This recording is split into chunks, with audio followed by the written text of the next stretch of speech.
Good morning, students. In today's class, we are going to study convection. In convection, we shall discuss following points. First, convection in water. Second, convection in gases. Third, sea and land bridges. Fourth, application of convection. So let's start with convection. Convection is the process of transfer of heat in which the heated molecules of a liquid themselves move to carry heat from the hot to the cold region. Already we have studied about conduction. In case of conduction, heat transfer one molecule to another. Molecules can't move, but in case of convection, molecules carry heat from the hot to the cold region. In case of convection, molecules move one place to another. Now, convection in water. To show convection current in water, we shall perform following activity.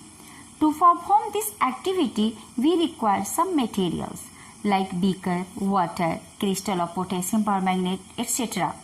Now, we will drop a large potassium permanganate crystal in beaker. We have a little water in the beaker. We will observe the crystal starts dissolving in water and coloring it.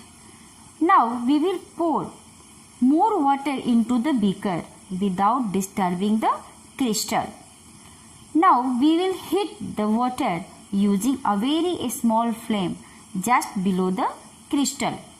Now we will observe that the colored water rises from the place where the heat is supplied. After moving up some distance, it spreads out and comes down along the sides of the beaker. You can see in this figure. Now understand why this happens. As the water at the bottom near the crystal is heated, it becomes lighter and rises up. The rising water is hot, so its molecules vibrate faster and strike other cold molecules on their way up and pass on their energy to them. Soon their vibrations reduce and the rising water become cold, and the cold water begin heavier, comes down from the sides. It gets heated up and rises again. Means this process will be continued. Thus the water molecules themselves move and carry heat to the other parts of the water. This constant movement of water is only called convection current. And this method of transfer of heat is called convection. So this experiment shows that though water is a bad conductor of heat, heat easily flows upwards in it. Now convection in gases. Gases are bad conductors of heat. However, heat travels in gases by convection process.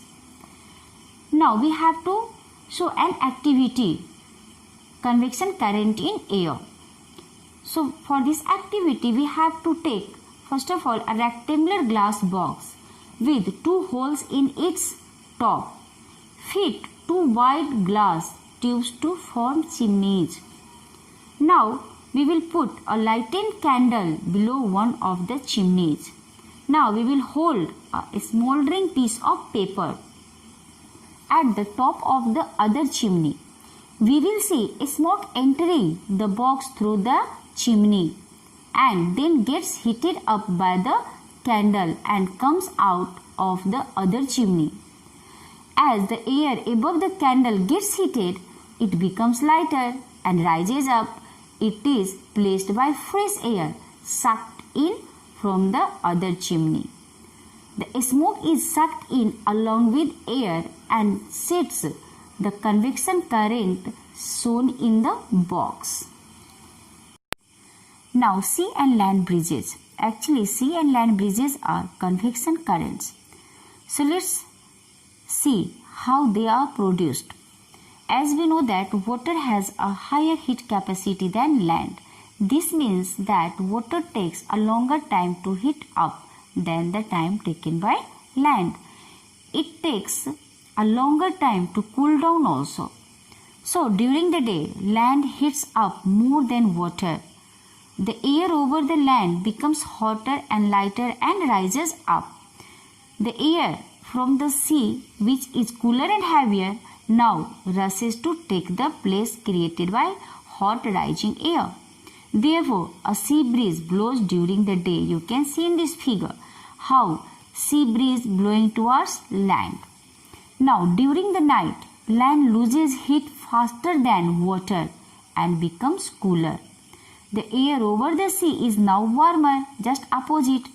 It rises up and the cooler air over the land rushes to take its place. Thus, we observe a land breeze at night. You can see in this figure.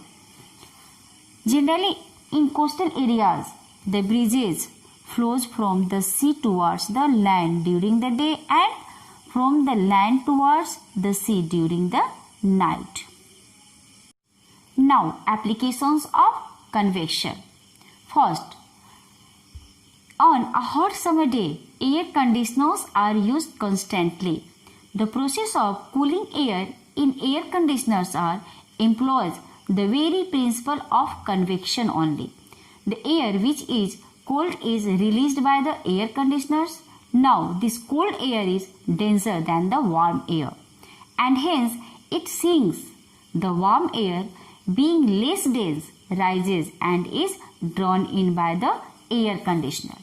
As a result, a convection current is set up and the room is cooled. Now, the next is, you must have seen ventilators provided high up on the walls. Why? Because the air we breathe out is warmer and lighter and rises up. So it easily escapes from the ventilators and it is replaced by the cool and heavier fresh air coming from the doors and windows.